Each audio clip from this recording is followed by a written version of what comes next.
தேவ பிள்ளைகளே, மனுஷர்கள் உங்களை வெறுத்து ஒதுக்கலாம், மனுஷர்கள் உங்களை புறம்பே தள்ளலாம், மனுஷர்கள் உங்களை கைவிடலாம், மனுஷர்கள் உங்களை சிறுமைப்படுத்தி ஒடுக்கலாம், மனுஷர்கள் உங்களை நிந்தித்து தூஷித்து பரியாசம் பண்ணலாம், மனுஷர்கள் உங்களை அவமானப்படுத்தலாம்.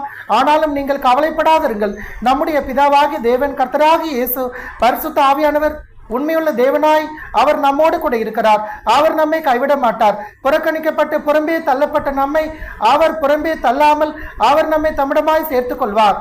யார் நம்மை வெறுத்து ஒதுக்கினாலும் அவர் நம்மை வெறுத்து ஒதுக்காமல் அவர் நம்மை நேசிப்பார். நீங்கள் வெட்கம் அனுபவித்த சகல இடங்களிலும் தேவன் உங்களுக்கு புகழ்ச்சி, கீர்த்தி, மகிமை உண்டாயிருக்கும்படியாய் செய்வார்.